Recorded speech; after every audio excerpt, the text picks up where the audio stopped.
You are now listening to the Red and Blue Rivalry podcast, the podcast where we talk all things San Francisco 49ers and Dallas Cowboys. My name is Eric Hernandez, and I'm calling all the faithful. And I'm Philip Enriquez, repping for America's team. We got a lot to talk about in Week 13, man. I love talking NFL, but my heart was ready to talk about these games. Yeah, I was excited. These, for different reasons, but we've got a lot to talk about with these games. A lot to talk about, man. So let's go ahead. We'll kick it off like we usually do with recapping the last San Francisco 49ers game. So the San Francisco 49ers beat the Green Bay Packers by a score of 37-8. The San Francisco 49ers improved to 10-1, another impressive win, probably the most impressive win of the season since Green Bay is a NFC contender. Your signature win. Yeah, it's definitely the signature win. I'll just say this. I'll start off by saying this. I think Fred Warner was very impressive in this game. But what were you most impressed by in this big win?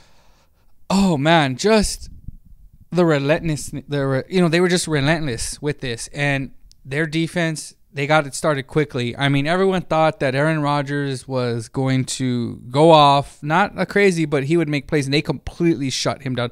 More so than any 49er fan could ever care to admit. Like, oh, yeah, we thought they were going to win. Not like that. Not that big of a blowout. And, I mean, constant pressure. You had guys like you said, Fred Warner's, as a second-year linebacker, and he was kind of teamed up with Quan. And, when Quan Alexander went out, how much did Fred Warner could he handle? I mean, he's handled it all. He's making a name for himself in that class with Van Der Esch and Darius Leonard. He's outplaying them this year. Yeah. I mean, at least the last month. Yeah. For sure. Oh, yeah. Yeah. And he's just all over blitzing, causing fumbles. I mean, he's the one that caused the fumble for Aaron Rodgers. And I think when you look at everything... Since Quan, I've noticed him. Since Quan Alexander's been hurt, I've noticed him now. Yes, and I think the reason is because Quan Alexander's your eyes just go to him because he's so fast, so energetic. Your eyes just kind of go to him. Meanwhile, Fred kind of just... It's his name, Fred. He just did his job. Did his job like a Fred, And then, bang, he's making plays. I think they're putting him in position. I feel like he feels more confident now. I'm excited, just a quick second, to look when 2020 rolls around and having them both on the field at the same time again. He's definitely the leader of that defense as far as mic checks, calls, and, I trust in him, and I think that's a great find for Lynch and Shanahan, third-round linebacker out of BYU. So what was up with the way Aaron Rodgers looked, man? Aaron Rodgers was not Aaron Rodgers in this game, man. And if you think about it like this, they did it without D Ford. Yeah, D Ford wasn't even playing. And you had a guy like DeAndre Moore, who they had in training camp, brought him back when Ronald Blair went out for the year. In the Seattle game, they brought him back. He ended up getting hurt. I mean, this guy was just signed broken forearm out for the year, and he made plays.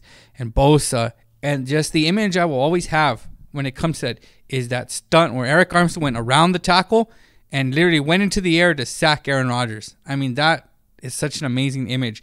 And Aaron Rodgers couldn't get to his step, couldn't drop. They just completely and utterly shut down the Green Bay Packers. And at the end of the day, I just think that the Green Bay Packers just don't match up with the San Francisco 49ers. I think if they played in the playoffs and they had to come to, Levi's, it's the same thing. I don't think much changes. They may not blow out Green Bay, but I think Green Bay knows and San Francisco knows they just have Green Bay's number at this point. Yeah, I mean, I was thoroughly impressed with the San Francisco defense. Like I said, Warner really popped off my screen. Those defensive ends, that whole defensive line just consistently pops off on my screen and just shouts like, and it's the look depth. How we're doing. Yeah, because it doesn't matter. That rotation, no matter who's in there, it's constant pressure. Pressure off the edges, pressure up the middle, pressure from all angles, all positions. Outside, inside, it's complete, man. Yeah, and it's a terror if you're an NFL quarterback because you don't know what to expect. No. You don't know where that's coming from. No. And you got guys like DJ Jones, a 6th-round pick, just a complete run stuffer, is just getting after guys. I mean, when they can do that, they can do almost anything. And when they blitz, they blitz. Oh, yeah. They commit. They commit, and they get there quick. I mean, they held Aaron Rodgers to 104 yards passing. That's unheard of. That is. 1 touchdown, sacked 5 times. You knew, and then when they tried to run it, they held him to 117 yards rushing, as a group. And the fourth down call. But I think the series in this game happened at the end of the second quarter, going towards halftime, when it was, I believe, 13-0. And Green Bay had just failed to convert. They gave it to the Niners, and the Niners went right down the field. I mean, Jimmy Garoppolo, who finished with 14-20, 253 yards, 2 touchdowns, no picks. He connected with Deebo Samuel for like a 42-yard touchdown on a slant. I think Deebo Samuel's starting to make his name. I think he's going to be the number one wideout. Yeah, You're starting to see now in the grand scheme, much like Kyle Shanahan, not to go too far off, much like Kyle Shanahan built an offense around Julio Jones. He was the main guy in Atlanta. Kyle Shanahan's going to build an offense around George Kittle. But that doesn't mean that these guys can't step up. And when you have Deebo who can step up and take advantage of the coverages that defense has. Complimentary. Yeah. To Kittle as your number one weapon. It doesn't matter if it's a tight end or wide receiver. Not when you got a guy like George Kittle in his prime right now. And for the next year or two, it ain't going to matter. No, it's not. So you saw the slant ticket to the house. So now you're up 20-0. Then Green Bay went out quick, 3-and-out. Garoppolo let him down the field for a field goal. 23-0 at halftime. And just, even when Green Bay made their run, which was aided by the refs, couple questionable calls, but I think it went both ways. So, but at the end of the day, even when they went down the field, and it took them forever, they had to fight, and that's what I love about this Niners defense. They pride themselves on, you're going to have to earn every single yard you get with this defense. And they did. They got their touchdown, and I was a little bit nervous. They got their 8 points. I mean, now it's, they're only 2. And it's Aaron Rodgers still. Even as bad of a game as Aaron Rodgers had, he's still capable of 2 drives, bang. Yeah. Oh, we've seen it before. Yes. And right away, first drive they get back, play action, bomb to Kittle, 30-8. I think that was game. Yeah, and I think that broke game over. That broke their will, because the next time Green Bay I wish we had clips. You remember that Alien clip? I think it's Alien 2. Yeah. With what's the dude that plays Morgan from Tombstone? Oh, what's his name? The actor's name? Bill Paxton. No? Bill Paxton. Yeah. Do you know what? It's over, man. It's game over, man. It's game over. Yeah. That was that touchdown. That's what that was saying to them. Yeah. And they just took the will from the Green Bay. They forced the Green Bay Packers to quit. Say what you want. I saw the runs at the end of the game. They just wanted to get that game over with. Yeah, you could they tell. were done. I saw that, and that's when I turned the game off, because I was like, no, they're not going to do it. Nothing to see here. And if Jimmy Garoppolo can continue to play like that, I honestly believe this team can. Jimmy Garoppolo looked impressed. Let me, as a Cowboys fan, just to show whoever Niner fans are listening out there that I'm not just a hater, I criticize Jimmy Garoppolo when he deserves to be criticized. That Seattle Seahawks game, he played shaky, he played scared, he came up short. Bottom line. But in a game like this weekend against Green Bay, he did his thing. He only threw 20 attempts, right? Yeah, he was 14-20. Yeah, 14 of 20, but he made the plays that kept Aaron Rodgers off the field, key downs, down and distances. He gets props. Yeah. That's just fair. They just believe in him, and I think that's the most important thing. Does your team believe in you? Let's be honest. The Jacksonville Jaguars, for their defense of a few years ago, you can't tell me they believed in Blake Bortles when things went south. You know? And a game like the one against, and I agree with you, the game against Seattle where he just looked uncomfortable from the start, for them to still rally around him and still believe on him says something, because they believe that's the exception and not the rule. And the rule is, when they need him, he performs. And when they needed that drive, he made it's easy to miss the guys wide open, and he still made the pass. There were times when they kept the ball where they were getting blitzed, and it looked like Jimmy was going to get hit, and he just released it right at the right time. And short of the sticks, but he released it in a way where receiver had enough yards to get the first down, and he was constantly doing that.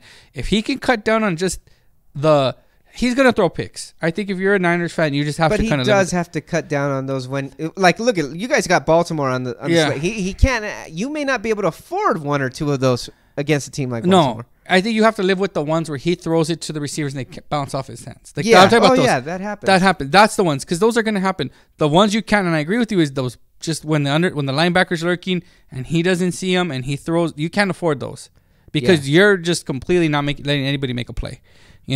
So he played great. I think he's got 20 touchdowns to 10 interceptions. He's kind of riding the ship. You hope that continues. You want to see them kind of avoid the sacks that they took. Sometimes you're going to take sacks. I'd rather him take a sack than an interception, because you at least allow them to punt the ball, you know? Yeah, and you got a defense that you don't mind handing that over to. Yeah, and I mean, when you look at this team, I mean, I think who have they played, I think that's dead. You know, I think that's over with. You have 10 wins. You just beat the Green Bay Packers, Aaron Rodgers, you know? So I think that, yeah, there's, you know, they have still tough tests. They still have Baltimore, we'll talk about in a little bit. Right. They still have, you know, in 2 weeks, the big game to me, the Saints in New Orleans. Oh, yeah. That one still have. And then the mother of them all, the one I want most, is week Seattle. 17 at Seattle. That's the one that matters the most, for sure. That may be a two teams that are, you know, 14-3, you know, or 13-3, you know, or whatever their schedule is going to, what their record is going to be. And the difference between having home field throughout and having to go to a Dallas or to a Green Bay, you know, or New Orleans, depending on who it is. So, you know, I'm looking forward to that. Yeah, what I'm looking forward to next, though, is talking a little bit about this Cowboys game, man. So the Dallas Cowboys lose to the New England Patriots. The Patriots are at home by a score of 13-9. And let me just jump right out and tell you why the Dallas Cowboys lost. Go for it. Here's the top reason. The referees were tripping. Tripping. Dude, these referees were fucking tripping. Dude, with 2 minutes left in the fourth quarter, Cowboys are driving, right? Ready to take the lead, you know, trying to take the lead. I think it was 3rd and 1. Yeah. And Dak Prescott throws like a 2 or 3 yard pass, gets the first down to Ezekiel Elliott. And it's like, oh, they converted that 3rd down?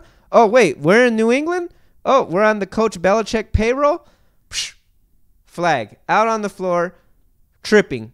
Based on what? Nobody tripped anybody. Troy Aikman, Joe Buck were like, wow, we don't really see anything. And then fucking Mike Pereira says, oh, yeah, that was a good call. What the fuck? Anybody with two eyeballs, anybody with one eyeball could see, a damn Cyclops could see there was no tripping, man. So maybe I'm biased. Maybe I'm pissed. So I'm going to hand it over to you. Was there a tripping call on that 3rd down play? Was it a bad call? Yes. Yes, it was. Could I see when they see it, he extends his leg out? Yes. Does it mean he meant to trip him? No. Did he trip him? No. But that's part of the NFL, man, and it sucks. There's bad calls like that. There's calls like that cost teams Super Bowls. Trust me, I know.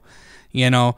But at the end of the day, I look at it like, and what we talked about and what I talked about, I thought that Belichick is going to look through your whole team, all 3 phases, and just find that one weakness. Oh, he did. And he did. He did. And the one thing I will say to Cowboys fans is this. He did. You're right, dude. You know why? Because the Cowboys have never beaten the refs, dude. No. And Belichick knew that. Yeah. But he also knew your special teams. But Ray, I want to talk about the refs, dude. But they can't. But then, I mean, you could talk about that for any team in any game. We could, but it's ridiculous when look. Okay, we'll end it like that. I don't want to rant and rave about those fucking refs for the whole show. But here's what I will say. I feel like as a Cowboys fan, I was cheated as to whether Dak could lead the team down the field at the end of the fourth quarter and beat a New England Patriots team, a perennial Super Bowl team, and see if he could overcome one of the all-time great defenses. At least that's what they're looking like so far. Yeah. Or even if he lost, even if he threw a game-losing interception, let me see that. Let me evaluate my quarterback. Treat me as a fan that subscribes to NFL Network and, Sunday Ticket to be able to see that for myself, whether he could or not. It sucks that the refs decided that game. I feel cheated as a Cowboys fan, but honestly, man, even you, do you feel cheated as just a football fan that you didn't get to see whether he succeeded or not? Yeah, yes. But here's my one thing and this is what I say, because Cowboy fans, they kind of rewrite history and they make it seem like that was the last play of the game when it really wasn't. And at the end of the day, if Amari Cooper makes that catch, we're not having this conversation. But yes, that's the thing is, you've told me for weeks that he's the best receiver. You've had him one at times. I think he is. And he had that ball. He had that ball. And at the end of the day, you need to make that catch. I agree with you. And that's the game right there. Was that a bad play? Yes. Did that cost them a chance at points? No, because they still had another opportunity to convert. But what's crazy, that wasn't the only phantom tripping call. There was one in the first quarter on Tyron Smith. Yes. He didn't trip anybody. In the first quarter, that was another third down that took the ball. I think it went from 3rd and 4 or something. It took us to like 3rd and 14, and then we're punting. Well, look, and they scored a touchdown. I'll put it like this. You guys play tomorrow, right? Yes. Who else plays tomorrow? Lions. I think they have something to say about the refs costing them a game against a rival. The Green Bay one. Yeah, right. Okay, it happens. Right. It cost them because it cost them points. Yeah. It didn't cost you guys points. It indirectly did. It didn't directly cost us points. No. I would say it indirectly cost us points, though, dude. It cost the opportunity to get points. You had It gave you an opportunity to score. It wasn't a scoring play. That game against the Lions with Green Bay, that cost points. That's, to me, far more egregious. Does it suck? Yes. Does it happen in New England? Yes. I told you, special teams, they're playing in New England, they're going to get a ref call. They always are. So that is my second point. I think that's where you were leaning to when we move on from the refs. But special teams is another reason why this Cowboys team lost this game. Do you disagree? No. I mean, what did we talk about when we previewed the game? I told you, I pointed out, I go, look at all 11 starters on offense. Name one on New England that's better than Dallas. None. Okay, and even on defense, minus a few names, like especially in the defensive backfield, name a starter on New England that's better than Dallas. None, really. Right. But what's the third phase of the game that I didn't name? Special teams. Yes. And it fucking paid dividends for the Patriots. And as much as it pisses me off, I got to give credit to Bill Belichick because he can identify a weakness and exploit it like no other coach in the history of the NFL. I know you're going to hear this on every other radio show. You're going to hear this on every other podcast, but it's the damn truth, man. He does it because I think Bill Belichick just has the bravado. I think he has the skins on the wall to be able to do what he wants and not have fear of his job, and he gets the job done. Yeah. I mean, he looked at, oh, yeah, this Cowboys offense is superior. Oh, yeah, in a lot of ways, even this Cowboys defense, talent-wise, is superior in a lot of areas. But you know where they're not? This little area called special teams. And if I play the kind of game I want to play on defense and offense and just hit them hard and challenge them on special teams, they'll make a bad play, and that's all I need to win this game. That's all that decided the game was that block punt. And when I look at the game as a whole, I kind of just, this is how I saw it. I really did think, now the weather did help them, but I just saw them and I just said it. They're going to lock down. They're going to play man. They're going to play a little bit of zone. They're going to lock down where they have to, and they're just going to make life difficult for Cooper and for Cobb and Gallup. And the most part they did. And it felt like even when Dak had time and he would throw, there was a New England defender right there or underneath or caused the thing. So I get you. Yeah, you don't want a game to end like that. But, I would just kind of close it as saying is you kind of walk away not discouraged, not encouraged. You just kind of. Right. But I would like to ask you if you walk away how you feel about your head coach. Because, for years it feels like he's been the topic of the first takes, the, undisputed, and I never paid much stock to them when they talked about Jason Garrett's job because I never heard it from the one person that mattered, Jerry Jones. You get Jerry Jones is talking now, and it's not so glowing for Jason Garrett. And now you get rumors that Jason Garrett's interested in the Giants job and there's mutual interest and, now, he wants to look other places. I mean, how do you feel about your head coach and what Jerry Jones said about him? I think the reason why Jerry Jones is saying what he's saying now, think about the timing. What came out a day or two? Because, look, Jerry Jones has always supported Jason Garrett, right? Yes. At least in public. Why this about face? Why this 180? I think because 2 days ago, 2 days before, it came out that the New York Giants were interested in Jason Garrett should he get let go. Yep. Who leaked that? Garrett's people? Maybe, yeah. Do you think Jerry Jones might not be a little pissed about that? Oh, yeah. Okay, I think that's why. I think there's a crack there. Finally. With Garrett and Jones. I think that was Garrett or Garrett's people just saying, hey, you know what? We shouldn't be playing on this 1-year contract. We have made the playoffs, 3 out of 4 years or whatever. What is it? It feels overlooked. Yeah. Bottom line is we're first place in the NFC East and all the positives that Garrett can bring. But, bottom line to me is, look, Garrett was out-coached. And an even hotter seat. Garrett's on a hot seat. Make no mistake about that. But the coach that is on an even hotter seat is the special teams coach, because he got exposed. He's a first-year special teams coach.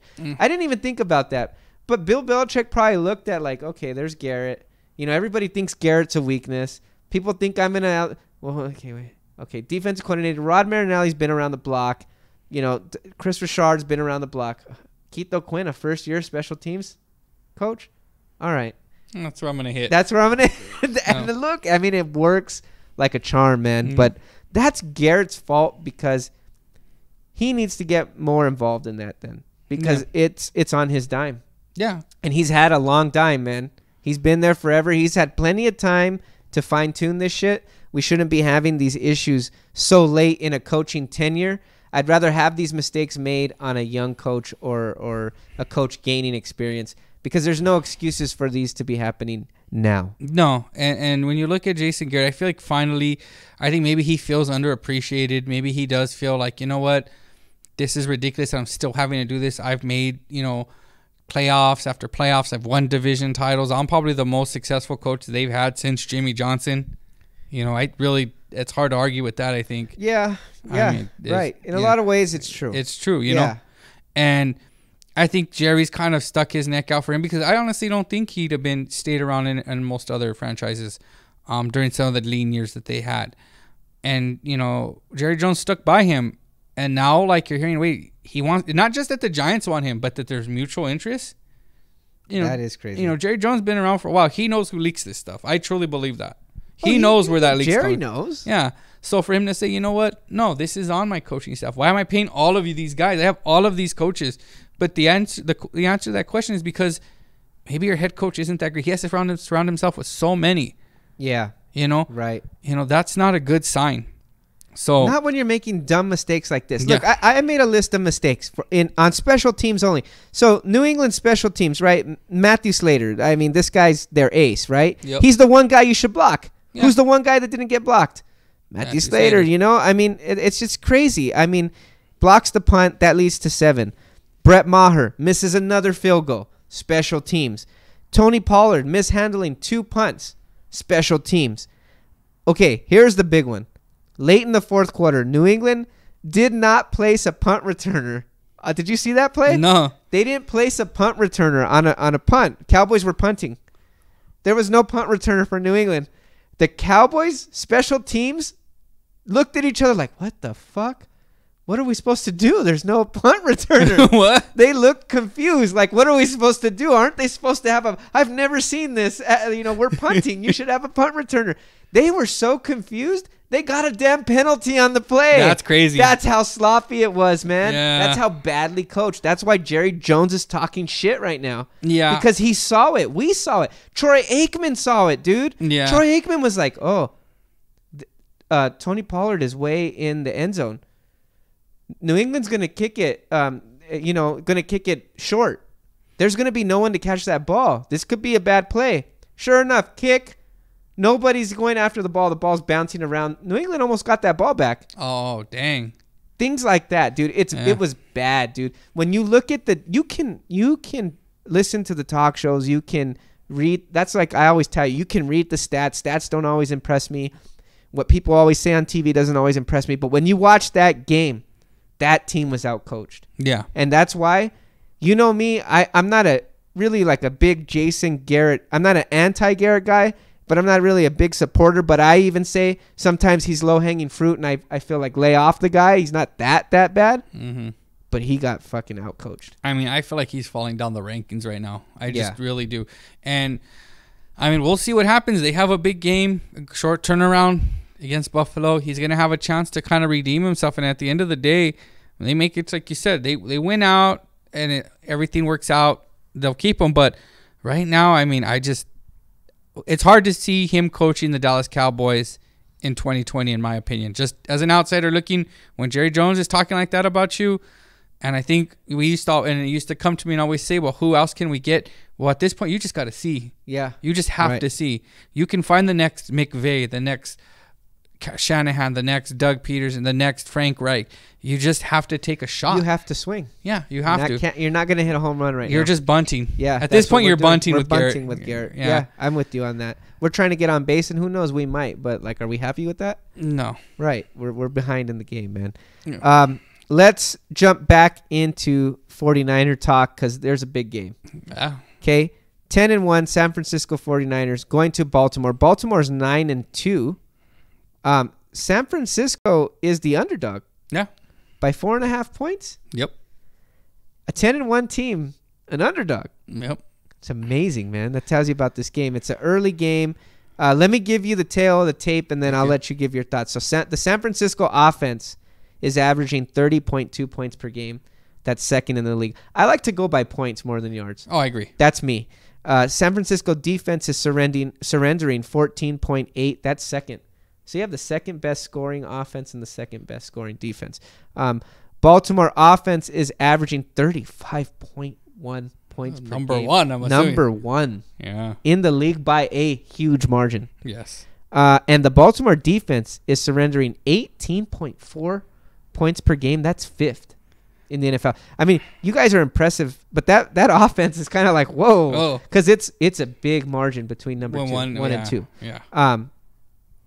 So for me, man, I feel like we were just talking about the San Francisco 49ers defense facing off against the runaway MVP, but yet give it a week or two and it's gone from Russell Wilson to Lamar Jackson. So how do you think you guys match up to this MVP as opposed to the last MVP? Oh, man, this is going to be a fight. This is a dogfight. I mean, this has a chance to be Super Bowl preview. I mean, they're the betting favorites across the board. Yeah. And you look at the breakdown of, let's look at their offense versus the 49ers defense, right?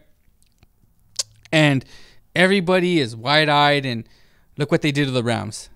Right? Here's the issue that I have with that and why I think that won't be the same case. Now, I'm not saying they won't win or they won't be able to run the ball or Lamar Jackson, but the game plan for the Baltimore Ravens against the Los Angeles Rams was simple. 2 double teams. Aaron Donald, Michael Brockers. We are going to run at Dante Fowler Jr. and Clay Matthews. Because those guys are 3-4 outside linebackers who just, when you run at them, they're not built to stop the run. Right. They're just not. Right. They're pass rushers. They're pass rushers. The Rams are built to pin their ears back and go. Yeah. Get around the corner. And just like screaming. So when you're running at them like that, I mean, it totally takes them out. Now you can take, they're the type of defenses, you can take a linebacker, a tight end and a tackle and just completely wash them out. Yeah, use their own momentum against them. Exactly. That's not, Dante Fowler Jr. and Clay Matthews are not Nick Bosa and Eric Armstead. Nick Bosa is a run stuffer. For all his pass rush, the dude's a run stuffer. And Eric Armstead is 6'7", almost 300 pounds. Yeah, he's a big dude. Okay, they put him at defensive end. I mean, their defensive front is Nick Bosa, DJ Jones, DeForest Buckner, and Eric Armstead. You're not going to run at our bookends like that. I would be completely and utterly shocked if they're able to do it to them because they're not moving. You're not dealing with a 250-pound linebacker. You're dealing with big, strong DNs here. Yeah. And that's where I expect them to stay in base personnel. And then I think the key to the game is going to be the guy we talked about that kind of had his breakout season. That's, Fred Warner. Fred Warner's going to blitz. They're going to send Fred Warner. He's quick on that blitz, man. Yeah. He is going to be, because he's going to have 2 jobs. Blitz Lamar Jackson and stop Mark Ingram. And those are not easy tasks. No, because you take the wrong angle. You're screwed either way. Yeah. You're either getting run over by, Mark Ingram or Lamar Jackson scooting right past you. When it comes to their passing game is built on the fact that Lamar can stretch the play, can make it extended.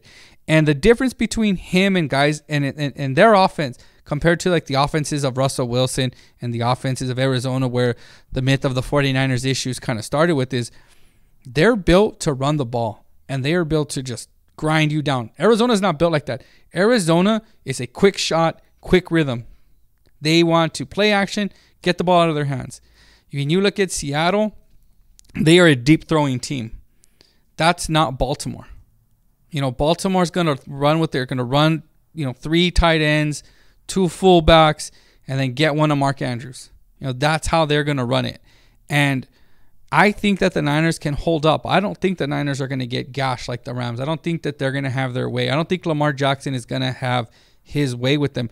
This is also, I think in order for Lamar Jackson to have a big game, they're like kind of like what you're saying, use the momentum against them. They're going to have to keep that 49ers defense off balance. Yeah. First, it's not going to be just a one plant your foot in the ground, change one hit direction. That's not going to beat the 49ers defense. No. It's going to be more than that. It's going to be misdirection. It's going to be things like that, which keeps them having to slow down. You're going to have to make the 49ers, that's what I'm trying to say. You're going to have to make the San Francisco 49ers defensive line think. Yes. That's the key. That's the key. And when you look at it too, is like that's how the second Arizona game, they made the Niners think. They slowed them down. Right. They did it with their passing. Right. Quick screens. They slowed them down, made them think. And my question is that I just don't think that Hollywood Brown and Mark Andrews, their tight end, are going to be going off. I just don't. I think if you force Lamar to throw, but you keep him in that pocket and you play aggressive with that corner, with Brown and with the tight end, I don't think they're going to have the success that they had. Yeah, because I think you're right. Baltimore is known for its physicality. Yeah. But so is the San Francisco defense. Yeah. So that's what's going to make it a good matchup, man. These are two hammers just hitting each right. other. Much like Seattle. And look at what a great game that was. That was. And I think the difference, too, with them is they go for it on fourth down. They go for it a lot. Yeah, they're a little more maverick. Yeah, they really are. They are, man. 3rd and 5. 4th and 5 is nothing to them. 4th and 5 is like 4th and inches to everybody else. Yeah, right. It really is. It really is because you can extend plays. You can earn. So, it's going to be interesting. Now, we go to the flip side. And I think where this game is ultimately going to be decided is the 49ers offense versus that Ravens defense. And you're getting Matt Breida back. That's good analysis. Even though it's something simple, we focus so much on that Lamar Jackson versus Sam. That's the marquee. Yeah. That is the Triple G. Yes. That is the Mike Tyson. Yeah. But what about this undercard, man? Yeah. This is the fight that you're going to be talking about. Right, yeah. And it is going to be they blitz and they bring the house. And you saw what they did to Jared Goff. And, there is a little bit to worry because you saw what Green Bay was able to do. But Jimmy could get the ball out faster than Goff. Yes, he is. And I think they're going to design more plays where, Goff and that Rams offense is looking for a big play. They're looking for a play for their wide receivers. Whereas, the Niners are just we're going to dump it to our fullback because our fullback can get 5-6 yards. Yeah. We're going to dump make a play. Yeah. Our fullback can make a play. There's more options on our the tight end defense. can make a play. Yeah. Our other tight end can make a play. So, our offense, they're not predicated the same way the Rams are. So, I expect them to actually do a lot of tight end screens. And their screen game, I think, is better than the Rams. Every time you saw the Rams try to hit a screen, it always looked clunky. And when you throw a screen, it has to be precise. If your screen is clunky, you're going to give up yards because by the time the receiver, whether it's a running back or tight end, they're going to rally around him and tackle him. The Niners screen game is pretty crisp when it's been effective. I expect that. I do expect Matt Breida to be back, and I expect him and Coleman and the plethora of running backs to try to keep this, to force them to pay for blitzing. Jimmy has to. This is the game where Jimmy has to show his best trait is to beat the blitz, and he has to make them pay. If he can make the Baltimore Ravens pay for blitzing him, they're going to score. And if they can score and start to, then all of a sudden Lamar Jackson isn't playing with the lead. Lamar Jackson has to throw more. Right. You're not afraid of that running game. Putting the pressure back on them in the opposite way. Yeah. Now, how much of they're going to be able to do that? You look at the weather, it's 110% precipitation. It's going to look like that Washington Redskin field that they played in. Wet. So, that's scary for me. This is a hard game, but at the end of the day, when I look at this, I think that George Kittle is back. He's healthy. You saw how healthy he is. No, he looked good. Yeah, you have Debo kind of starting to step up and kind of make that progression you want. He's had a big couple of weeks. Yeah. You kind of want to see him do that, and when I look at it just as a whole, man, I just think that the Niners are going to go in there. They hear the noise, and I think they're going to win. I truly do think they are going to win this game. It's going to be hard. They're going to be down. It's going to be, like you said, maybe a microcosm of the Seattle game. But the one thing we have to remember about that Seattle game is they went in there without George Kittle. Yeah, right. And I think that on offense that helps big time. That's going to help big time, especially in the short passing game when it's raining. You just want to get the ball. He has the ability to turn around at 6 yards, catch it, and run for another 4. Right. So I got the Niners winning, a 20-17 game. It's not going to game. Yes. Oh, yes. I mean, and to be honest, it could be 2017 the other way. That's how close this is going to be. Yeah. No one's blowing. I don't expect a blowout. This isn't going to be like the last 2 games these 2 teams played. This isn't going to be Rams versus Baltimore or Green Bay. I mean, I would be shocked if that happened. Either one of these teams blows that one out. Yeah. I just think that's kind of like, I don't know if that's going to always happen. But, your thoughts on how that's going to roll out. I think, look, it's going to be a good game because I really think George Kittle is a big-time difference maker for the San Francisco offense. I think Jimmy has the utmost confidence in Kittle, and it shows. Because I think without Kittle, he looks shaky. Yeah. And, you can blame that on Garoppolo or not, depending on whether you want to be an apologist or you want to be the guy that's just trashing him. But the bottom line is he has confidence in Kittle. So when Kittle's there, I have confidence in the 49ers offense. Now, on defense, I always go with the 49ers. I think that 49ers unit is still stronger than that offense in Baltimore. I give that the edge. That to me right now, man, I give the 49ers defensive unit the edge over anybody. Yeah. Honestly, I really, truly, truly do. And because of that, I would pick the Niners, but I'm kind of leaning with the Ravens only because they're at home and they're hot, man. Like I said, this just feels, I don't even have like and again, that's a testament to the San Francisco 49ers, but I don't even have like a really good reason on why they'll lose other than I just feel like their mind is kind of already set for Seattle, kind of already set for New Orleans because those are NFC games. So if they were going to overlook any team in this murderer's row, it might be this team. And if I had to take any of the losses of those 3, you want this one. Well, yeah, I'd rather take this one. If I could say they would lose to Baltimore but beat New Orleans and beat Seattle, I would take that 10 out of 10 times. And you're right. Part of it is me maybe just, and like I said, sometimes you got to go with, when it's a tie, you go with your team. Yeah. And I think this is close enough. I think that if this was in, San Francisco, I think it would be a little bit. I would go Frisco. Yeah. I would go Frisco. Yeah. I think I'm leaning here just to give you a score. I'm leaning like Ravens, like maybe 21-24. Yeah. San Francisco, maybe like 17-20. Yeah. Something close like that, dude. I agree. And I mean, it's going to be a preview of a Super Bowl, and the Niners look to continue their kind of winning streak and kind of finish off, getting 2 of the 3 on this murderer's row, would be very helpful. But, that game is a few more days away. Let's talk about a game that's less than a day away, and that is the Dallas Cowboys hosting the Buffalo Bills, looking to rebound and taking on the red-hot Josh Allen. Yeah, man, the red-hot Josh Allen. And, this game is a big game for both teams. I mean, this is a chance big game for a coach. Yeah, yes, this is his job. I mean, you can think about it just real quick before you're going to get into the Dallas side of this. For Buffalo, if they can walk away and win this game, I mean, that almost clinches a playoff spot for them in that division. 9 wins. You got a playoff spot, a wild card spot at least sewn up, especially with the rest of the AFC kind of just teetering off. So, tell me your thoughts and how you feel about this game and what you see happening. So here's the breakdown. Here's the tail of the tape. I gave the 49ers their tail of the tape. Buffalo comes in averaging 21 points per game. That's 21st in the NFL. So not a great offense by any stretch. No. But on the other side of the ball, Buffalo is only giving up 15.7 points per game. So just over 2 touchdowns, man. That's good enough for third. That's big. That's great. Dallas, though, when you look at Dallas, like this is what makes Dallas so disappointing. Dallas is scoring 26.8 points per game. That's good for 6th in the league. And Dallas is giving up 19.1 points per game. That's good enough for 7th. So they have a top 10 scoring offense and a top 10 defense. Yeah. With points. Why is this team 6-5? And again, the coaching. The coaching, and that's why. So now you say, well, what makes this important? Coaching.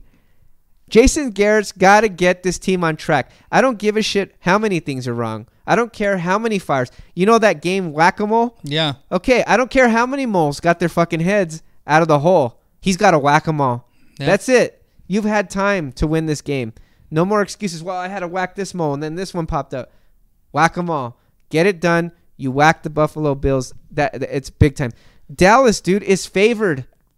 They're favored in this game. Well, they're at home, yeah. But that's crazy.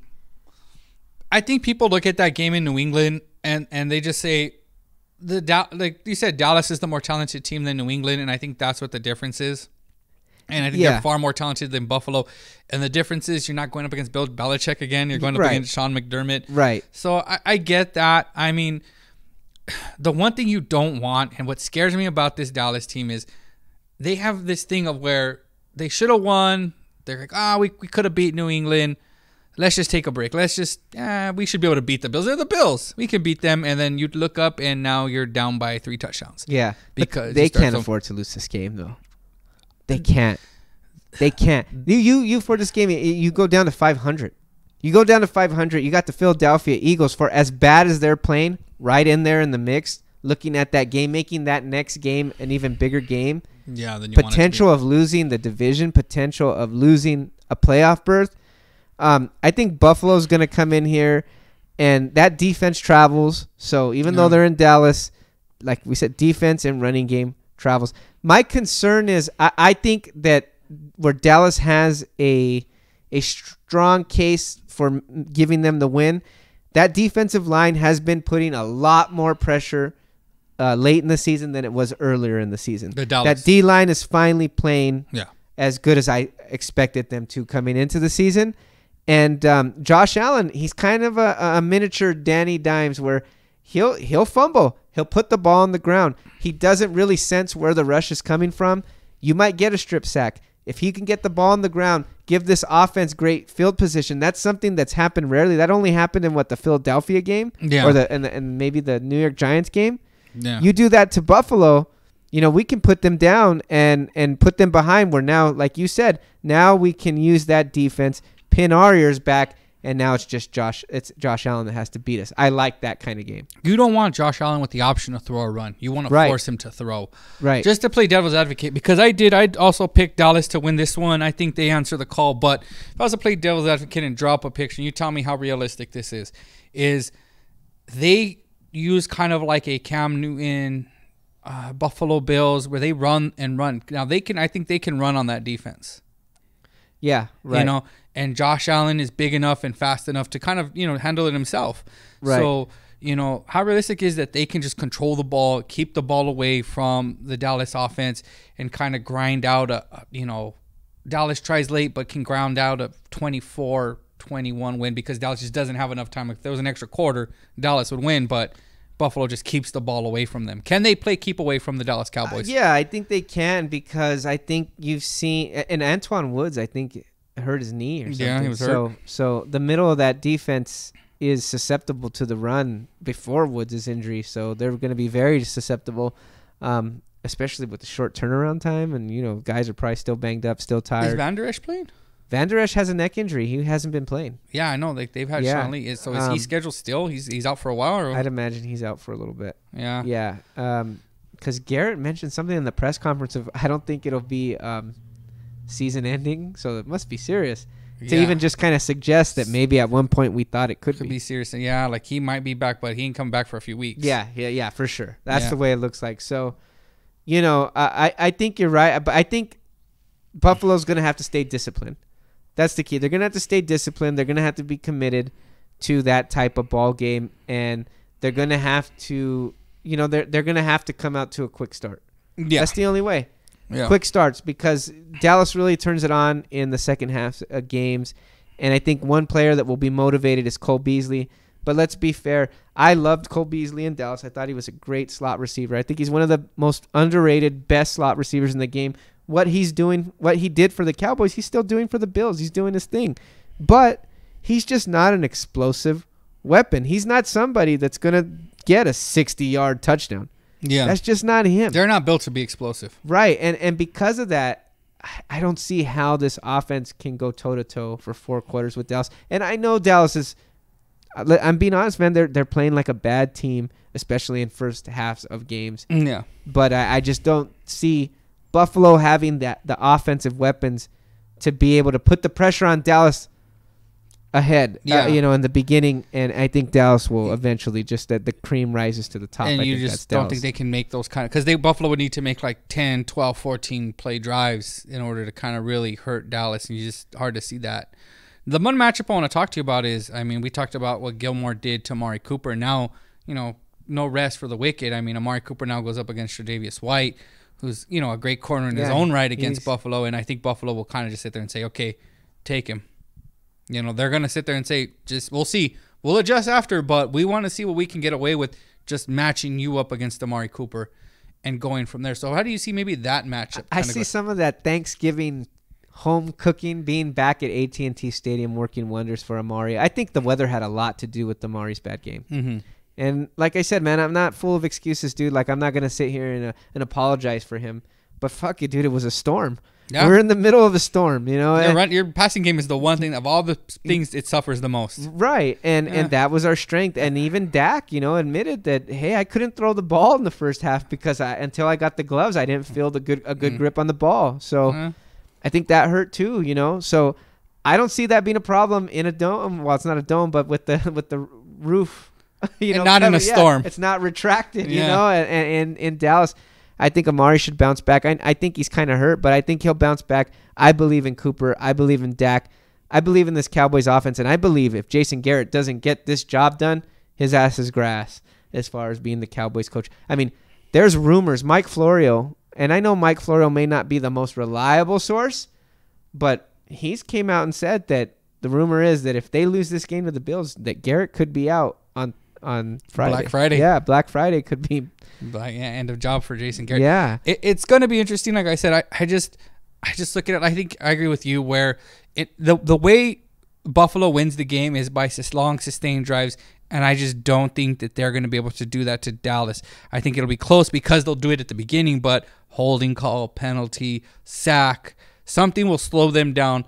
They won't be able to get touchdowns. Maybe they'll get field goals, but I think Dallas's offense at the end is just too much for Buffalo. Yeah, it's and I do think I think there's too much pride on that team. I can't see that team losing to Buffalo. If they do, then I mean, you might have to blow that whole coaching staff up. I mean, the Dallas Cowboys may look very different in 2020 if they don't win this game, at least. Yeah, and you know what? So going, just kind of wrapping this thing up with the little Cowboys freelancing 49ers talk, like. The coach, if the Cowboys drop this game to the Buffalo Bills, dude, I think I would never say this before about I've never been in favor of firing a coach in the middle of a season, but why not give? And I'm not even a big Richard fan, but why not just give him a chance, see what he could do? Yeah. What's the difference? At best, right now, you're a team that's going to win the NFC East and probably get bounced in the first round. Yeah, and if you're lucky, you'll make it to the divisional round. What's the difference with Richard at head coach? And even if he's terrible, okay, well, you missed the playoffs and you get your pick of whoever you want in the offseason. You get a jump on it. Yeah, and you know what he is. And you know what he is, exactly. And you know what Garrett was. Yeah. Because either this team completely falls off and then you think, oh wow, we do need a good coach in place. No. So I think it's just that time. Like it's time to make a move. It's time to make a move. Yeah. Especially if they lose, man. I mean, like I said, I think Garrett's been low-hanging fruit for a long time, but man, maybe it's time to just pick that fruit down, man, because it's been long enough, man.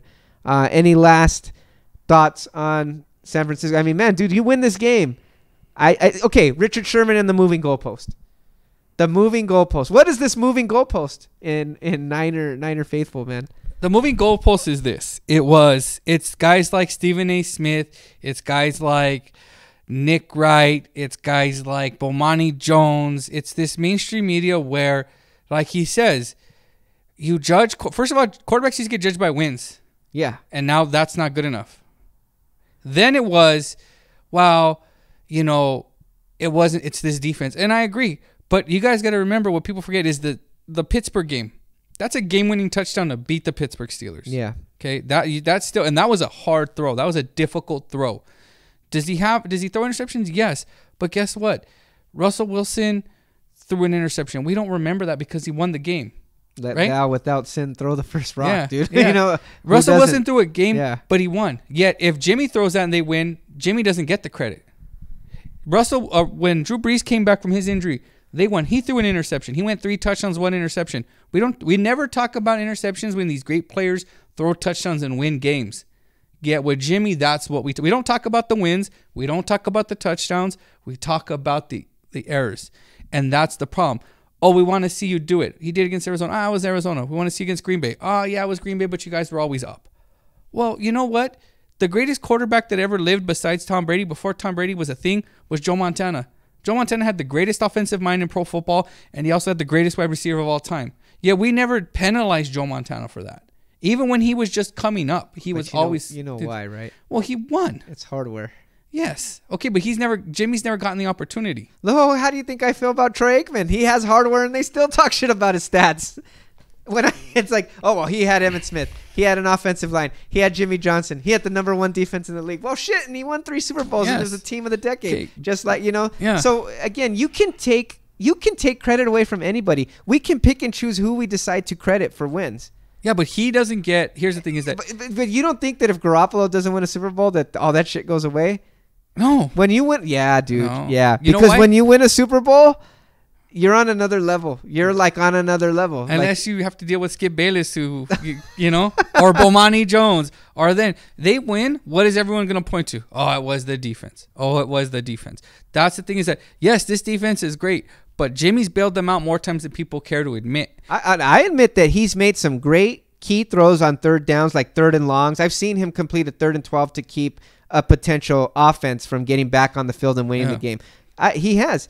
I have also seen him play scared, like I said, in that 4th quarter in overtime against Seattle without Kittle. But then I seen him bounce back the next week and complete a 3rd down and ice the game. Yeah, but he doesn't get credit for those. I think that's where, like, from Sherman, they say, oh, wow, it's this and it's that. We don't believe him. But here's my thing, dude. The goalpost thing, how much farther can you move it than the Baltimore Ravens? I mean, that's as far as you can push it in the NFL this year. They asked Stephen A. Smith. They asked him, what if he goes in there and wins? Well, it depends. Did the defense win? It's like, okay, what if he has a similar game as he did against, like, Green Bay, where he's efficient? 21, 17, 260 yards, 2 touchdowns, and, like, a pick. Okay, what if that's that line? But you know what they're going to focus on? The pick. That's what I guarantee you. That will be the talking point, and the defense shutting down if they slow down Lamar. And where I'm on your side, because dude, because you felt this a few years ago. I fucking hate the 49ers in a lot of ways. They're the rival. Yes, I'm a Cowboys fan. I'm not cheering for the 49ers, but above all, dude, and this comes for everything. I try to be a football fan, like to be a knowledgeable football fan. Yeah, and to really try to respect the game in the right way. And one of the things that entails, in my opinion, is giving credit where credit is due. Yeah. Okay. And for me, the 49ers, man, like you look at that defense, I take nothing away. They're the best defense of this year, arguably one of the best defenses in the last few years. Jimmy Garoppolo is a question mark for me because he is a bit up and down. He hasn't shown me consistency. But what I will say is this. You win the Baltimore Ravens game. I'm talking about this year, not all time. Yeah. But you win this Baltimore Ravens game, and you make some key downs, and you make some key throws. You show me something. But there's something more important that I believe back to the football philosophy. Jimmy Johnson. I live and die. I worship at the altar of Jimmy Johnson. Okay? So one of the things he told his team, the 92 Cowboys, going up against that Buffalo K-Gun offense. That K-Gun offense, man, was something else. Yeah, that was like the greatest show on turf before the greatest show on turf in the 90s. Got them to 4 Super Bowls for a reason. Right. And what he told them was, the K-Gun offense, is it better than our offense? In a lot of ways, it's more explosive than even our offense. But you know why we're going to win this game? You know why we're going to kick their ass? And this is what he told his team, the 92 Cowboys. You know why we're going to kick their ass? It's very simple. We don't make mistakes, and they do. Bottom line. So sometimes, dude, it's not about the throws you make or the plays you make, but the plays you don't make. That's part of my football philosophy. Now, what we were just talking about was Jimmy Garoppolo has been consistently throwing 1 or 2 bad interceptions a game. Yeah. Bad balls a game or near interceptions, right? That has to be cut down. No, I agree. That's that now. But there's the thing. Stephen A. doesn't criticize him for that. So Stephen A. criticizes him for the wrong reasons, and the goalpost shouldn't move. Here's the goalpost. Beat the Baltimore Ravens, and I'm a believer for this year. Yeah. You win a Super Bowl, you get to an NFC Championship game, and I'm a believer for this year and the next year. Yeah. With Jimmy G. I think that's fair. Then he has I don't think I'm being unfair. No, but I think what it is that people got mad. Something about him struck people the wrong way. Something about this team struck people the wrong way because they were not supposed to. And this 49er team makes experts look like idiots on live TV. This is my personal belief. Yeah. That every single time, oh, well, the Browns are going to get them. Well, now you look like an idiot because you picked the Browns and the Niners smoked them. Well, the Rams are going to get them. Right. Now you look like an idiot because they got smoked by them. You know what I mean? Like, now you feel my pain because what did I used to complain about? Well, Stephen A. used to say they're an accident waiting to happen. Yes. What can go wrong will go wrong, and the Cowboys will disappoint you. If you go by that, like Will Kane, and I used to say that's why I agreed with Will Kane because 31 out of 32 teams, an accident happens for them. So what kind of prediction is that? If that's a moving goalpost, because the only way we shut that up is a Super Bowl win. Yeah. Because we can go 16-0 and lose in the NFC Championship game or the Super Bowl, and he would say it's an accident waiting to happen. But that happens to every team. That's not fair. Yeah. You can't judge them like that. Yeah. That's a bad. So I feel you. See, what it thing. is you're starting to feel the good team pain. Yeah. And that's a good thing, not a bad thing. It's like bones growing. Yeah, It right, hurts, exactly. but it still feels. You're going through growing spurts, man. That's what it is, man. It's a big thing, dude. It's all about winning. Look, like I said, Jimmy Johnson, I think he called it on the. I think Kyle Shanahan would agree with Jimmy. I think Mike Shanahan would agree with Jimmy. Jimmy G has to cut back on the turnovers. Yes. He does that, dude. And I'll tell you this as a Cowboys fan, I'd hate to admit it, man, but then they are the favorites. Yeah. Easy, even over the New Orleans Saints, which I do hold in a high regard still. Yeah. I think with Jimmy, this is the thing I'll say as a Niners fan. I never want him to be afraid. I just want him to be smart. That's the thing. If you throw a ball and you're going to gun it between a linebacker safety and it gets to the receiver and he doesn't catch it and it's a bouncing interception, it is what it is. The interceptions I think we're both talking about are those ones where you're throwing one under. What are you doing? Yeah. Right. Yeah. Yes. If you're an SC fan, we used to call those TJ Daniels interceptions. Yeah. Yeah. You know, and John David Booty. Yeah. Oh my God, those. Yeah. And I remember like dealing with that is that now I know why Stephen A gets so annoying because quick story. I went to my father's as a Cowboys fan. I was helping him with something. He talked about Jimmy G. I said, all that media stuff is hate. He goes, what about Stephen A? I go, Stephen A doesn't know what he's talking about. Oh, so now he doesn't know what he's talking about. Yeah. Yes, he doesn't know what he's talking about. Makes you feel better. And yeah, like I said, it sucks when you feel like it's always them. It's always that way. Because at the end of the day, he makes the plays he needs to win the games. You look at, and here's the thing that's interesting. Look at his performance. Look at how he responds to interceptions. He never goes in the tank, and that's what's important. He never sees ghosts. He doesn't stop fighting. He doesn't, He doesn't. He always continues to march. It's like, okay, I threw a pick. Guess what? I'm going to go down the field and I'm going to score. And more times than not, he scores a touchdown. He's like, right. I'm going to respond with that. That's what you want. You don't want like the Baker attitude of a winner. Yeah, you don't want the Sam Darnold. It's the anti-Baker Mayfield. It's the anti-Jimmy Manziel. Yeah. He's somebody that, at least at this point in his career, you could still trust. Yeah, and I think that he just has to keep getting better. And people forget, and we talked about this. He's been in the league for years, but this is his first season fully starting. And we talk about racing, and you can read all the books, you can take all the kind of manufactured way to drive, but nothing compares to getting behind the wheel. Yeah, and he's behind the wheel for the first time, and now he's learning how fast he can go. But here's the thing: he's behind the wheel of a Corvette, dude. Z06. Yeah, you're right. And so he's got to keep it straight. Yeah, because he can crash that motherfucker. It feels fun to go 90, 120, but you better keep it straight. Very true. That's the thing, man. So I think that about wraps it up, man. Everybody out there, have a happy Thanksgiving, man. Be safe. We've started our Thanksgiving with a couple of beers already, man. But again, one more thing, guys. Download the Pro Pick'em app. Join the Say What You Like Sports Podcast League. Get some picks. The password is Pick Play. It's just some fun things. See who comes up the winner at the end of the season. So we're doing it from this Thanksgiving on. That's when championships are made, man. This is it. You are who you are by Thanksgiving. You guys are looking a lot better than we are, but hopefully we get that win. All you got to do is win the division. That's all. I want to do a little more than that. But yeah, right now. Well, get to the playoffs. Yeah. So, that is what's going on in Cowboys country. That's what's going on for the 49ers faithful. So, guys, we will hit you back up next week here on Wednesday. So, go Cowboys. Go Niners. And we will catch you all on the flip side. Peace out, everybody.